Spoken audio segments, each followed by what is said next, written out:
हरियाणा के senior IPS additional director general of police Shri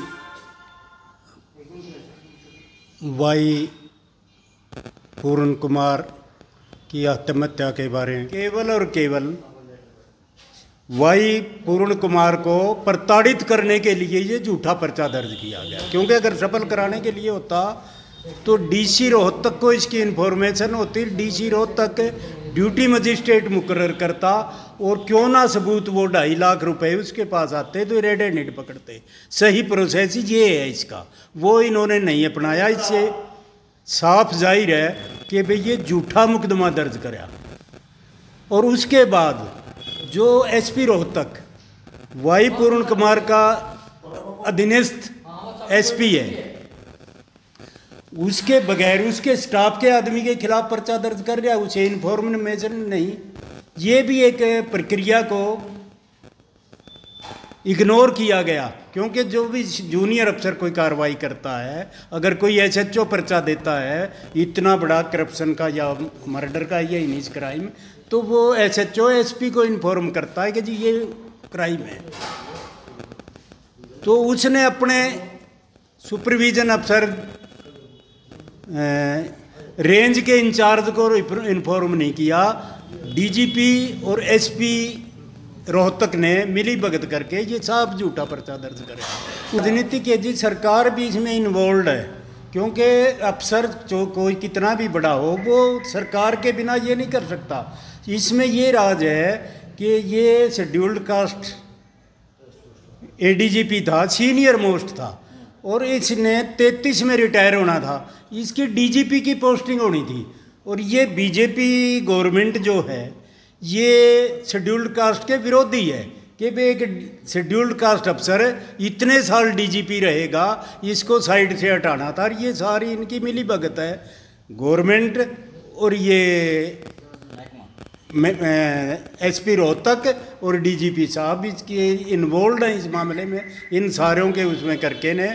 और ये सदमा वो सहन नहीं कर सका कि भाई तेरे एक ईमानदार पुलिस अफसर जिसको पहले ही सर्विस में प्रताड़ित किया गया हो और झूठा मुकदमा बना दिया, वो दबाव नहीं सहन कर सका, अपनी जीवन लीला समाप्त कर ली। से नहीं, मैं इस प्रदेश की हरियाणा सरकार की और हमारा जो सनातन संस्कृति है उसके हिसाब से इसको देखता हूँ कि कितना बड़ा सीनियर आईएएस अफसर आईपीएस, उसकी घरवाली आईएएस, सीनियर आईएएस, उसका साड़ा विधायक, और आज इतने सीनियर अफसर की 7 दिन से लाश सड़कों पे है।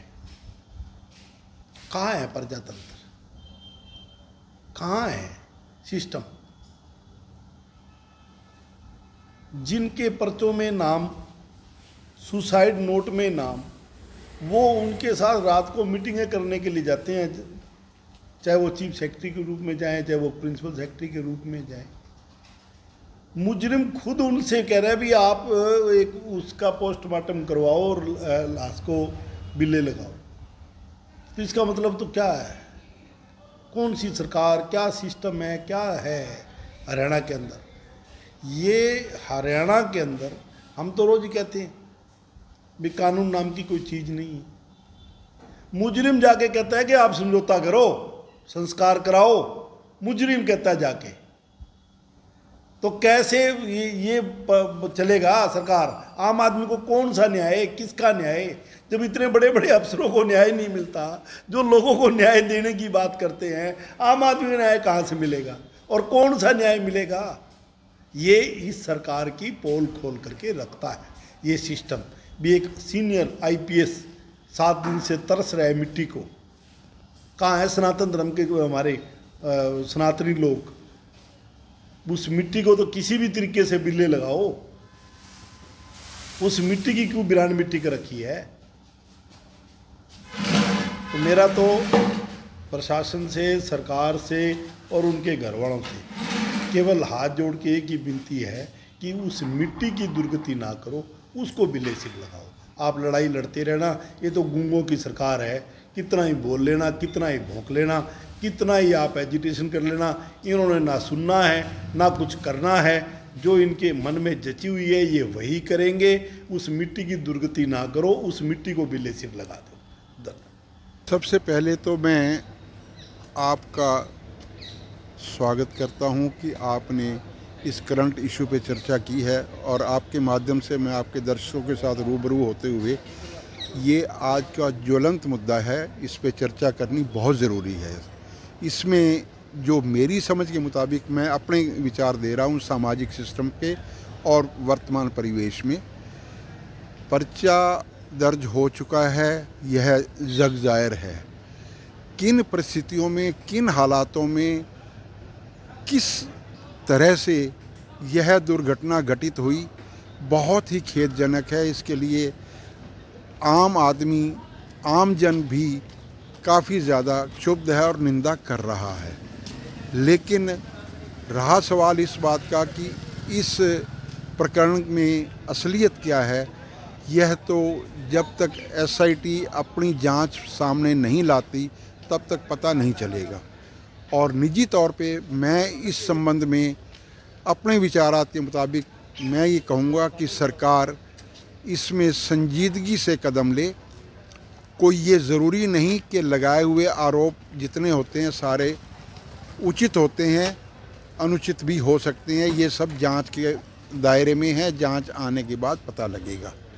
इतना ही नहीं, मेरी निजी राय के मुताबिक सरकार को चाहिए कि ये बहुत ऊंचे लेवल का प्रकरण है, इसमें चाहे किसी भी हाई कोर्ट के माननीय न्यायाधीश, सेवानिवृत्त न्यायाधीश को जांच के लिए डिप्यूट कर दें, ऐसी मेरी निजी तौर पे धारणा है। मैं चाहूँगा ताकि दूध का दूध और पानी का पानी हो सके। यह बहुत दुखद घटना है और इसके परिणाम बहुत दूर तक जा रहे हैं। सिर्फ देश में ही नहीं बल्कि विदेश में भी इस बात की चर्चा हो रही है कि इतना बड़ा अधिकारी और इस तरह से एक दुर्दांत हादसे का शिकार हो जाए, ये बड़ी चिंता की बात है। देखिए, कानून को अपना काम करना चाहिए। कोई कितना भी बड़ा व्यक्ति हो, बेशक इसमें डीजीपी शामिल बताया गया है, एसपी शामिल बताया गया है, और भी 14-15 लोग बताए गए हैं। कुल 16 आदमियों के खिलाफ ये पर्चा दर्ज करने की बात आ रही है और एफआईआर लॉन्च भी हुई है और आगे जो भी कार्रवाई चल रही है। लेकिन इसमें किसी को प्रभावशाली होने के चलते या बड़े पद पर होने के चलते बचाया नहीं जाना चाहिए। उस पर जो भी कानून सम्मत कार्रवाई बनती है होनी चाहिए। देखिए, पॉलिटिक्स को सदा अपना काम करना होता है, वो जो कर रहे हैं। लेकिन जिसका परिवार में जो व्यक्ति गुजरता है, जिसकी हत्या होती है, या मान लो इसमें कहा जा रहा है कि भी आत्महत्या की है, तो उसमें जो उसकी पत्नी है वो भी भारत में जो सबसे बड़ा सर्विस है आईएएस है, तो उस नाते से वो सचेत भी है और वो चाहती है कि भी एक अच्छी से कार्रवाई हो और कोई भी बड़े से बड़ा व्यक्ति इसमें बच ना सके। ये भाई पूर्ण कुमार ने जो सुसाइड किया वो बड़ा दुखद है, बहुत ही निंदनीय घटना है। भी आफ्टर ऑल उनके ऊपर इतना क्या दबाव था कि इतना बड़ा अधिकारी इतने प्रेशर में आ गया कि अपनी जान से हाथ धोना पड़ा। उसके बाद लगातार राजनेता उनके घर जा रहे हैं अफसोस के लिए, और हर पार्टी, हर नेता यही मांग कर रहा है कि अमनीत कौर को इंसाफ मिलना चाहिए। और उसके लिए हर जो पार्टी है उसने अपने अपने पत्र भी सीएम को सौंपे हैं। और हमारे प्रदेश के मुख्यमंत्री ने जांच जो है वो चंडीगढ़ पुलिस को ये बोल दिया है कि बिल्कुल फेयर जांच होनी चाहिए, चाहे कोई कितने बड़े पद पर बैठा हो अधिकारी, बिल्कुल हर तरह से जांच होनी चाहिए।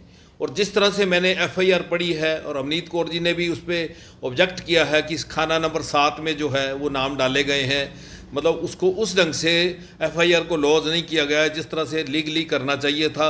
और मुझे लगता है कि जो एडवोकेट्स का पैनल अमनीत जी ने बनाया है वो पैनल जाएगा और वो एफआईआर को दोबारा री अमेंड करवा लेगा। तो क्या इसको जातीय रंग देना उचित है? जातीय रंग देना बिल्कुल गलत है, लेकिन वो कह रहे हैं कि जो उन्होंने अपनी सुसाइड नोट के अंदर लिखा है, 7 पेज का वो सुसाइड नोट है। कितने आप ये देखो, 7 पेज लिखने एक होशोवास के अंदर कितनी बड़ी बात है। उसमें उन्होंने जिक्र किया है कि उन्हें अपनी जाति के कारण जो उनके सीनियर्स थे हमेशा तंग करते रहे हैं। अब ये जो चंडीगढ़ पुलिस ने मामला रोहतक में जो एफआईआर दर्ज हुई है उनके गनमैन के खिलाफ, उसकी भी जांच शुरू कर दी है। अब देखते हैं उसमें भी क्या निकल कर आता है। लेकिन जिस तरह से जातीय आधार पर प्रदर्शन हो रहे हैं, उनकी जाति के लोग मांग कर रहे हैं, तो मेरे ख्याल में इतने बड़े स्तर पर पहुँच को इसको जाति पाति में नहीं बांटना चाहिए। एक घटना को घटना का रूप ही देना चाहिए और उसकी पूरी जाँच होनी चाहिए। जिस प्रकार से 48 घंटे का सरकार को समय दिया है और डेड बॉडी घर पे पड़ी है, अगला आपके एक नज़रिए से क्या एक्शन हो सकता है? मैं वही कह रहा हूँ भी जातीय रंग देना और उसके बाद इस तरह का अल्टीमेटम देना कि पोस्टमार्टम करवाने के लिए तैयार नहीं है। आफ्टर ऑल वो डेड बॉडी के अंदर आप समझते हो जितना मर्जी उसको बर्फ़ के अंदर रखा जाए, जितना मर्जी वो जो बॉक्स है उसके अंदर रखा जाए, जितने मर्जी केमिकल लगाए जाएं, आफ्टर ऑल वो जो नेचुरल प्रोसेस है उसमें फ़र्क पड़ता है। कल को उसका विसरा निकालने में उसमें बड़ी दिक्कत आएगी अगर टेक्निकल रूप से मैं बात करूं, क्योंकि 72 घंटे का समय होता है जो सही पीरियड होता है।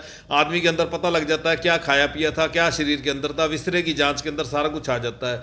ये जितना ही लेट होता जाएगा उतना ही जांच प्रभावित होगी, क्योंकि मेडिकल रूप से वो चीज़ें ऑथेंटिकली सामने नहीं आ पाएंगी जो सामने आनी चाहिए। राजनीतिक रूप से अगर आप देखें तो जितना यह मसला लेट होगा, क्या यह सरकार के लिए मुश्किल खड़ी करेगा? बिल्कुल मुश्किल खड़ी करेगा। आईएएस लॉबी ने अलग लॉबिंग की है, आईपीएस लॉबिंग अलग हो रही है, क्योंकि 15 ऐसे अधिकारियों के नाम है जो बड़े उच्च पदों पर बैठे हैं मौके पे भी। और हालांकि एसपी रोहतक को तो बदल दिया गया नरेंद्र बिजनानिया जी को, और उनके समर्थन पे भी जिस तरह से खाप आई हैं अपनी अपनी जाति के लोग उनका समर्थन कर रहे हैं, वो कहीं ना कहीं हमारे प्रदेश के लिए घातक है। जाति पाति में बांटना, खापों में बांटना, ये सारा गलत है। उसके बाद डीजीपी को चाहिए था नैतिकता के आधार पर खुद छुट्टी चले जाते, कोई और आता। जब तक वो उनको शत्रुजीत कपूर एक ईमानदार और बढ़िया छवि के लिए जाने जाते हैं, पहली बार उनके ऊपर एक दाग लगा है तो उनको छुट्टी पर चले जाना चाहिए था। जब तक जांच पूरी नहीं हो जाती तब तक उनको पद पर रहना ही नहीं चाहिए था। नैतिकता तो यही कहती है। एफआईआर दर्ज होने के बाद अभी भी वो सभी पावर उसके पास हैं, तो इससे जांच प्रभावित होगी? बिल्कुल होगी, तभी तो कह रहे हैं भी उनको छुट्टी पे चले जाना चाहिए था। बाकी जो अधिकारी हैं चंडीगढ़ पुलिस अपने लेवल पे करेगी, लेकिन इस जांच को किसी भी तरह प्रभावित ना होए उसके लिए सरकार को ये चाहिए, चाहे तो सुप्रीम कोर्ट के किसी हाई कोर्ट के भी नहीं, क्योंकि हाई कोर्ट तक इन लोगों की अप्रोच है, या तो सुप्रीम कोर्ट के किसी सीटिंग जज से करवाए, चाहे सेवानिवृत्त से कराए, या किसी एजेंसी से करवाए। जांच इतनी फेयर होनी चाहिए जिसमें ये जितने मर्जी प्रभावशाली लोग हों ये उस जांच को प्रभावित ना कर सके।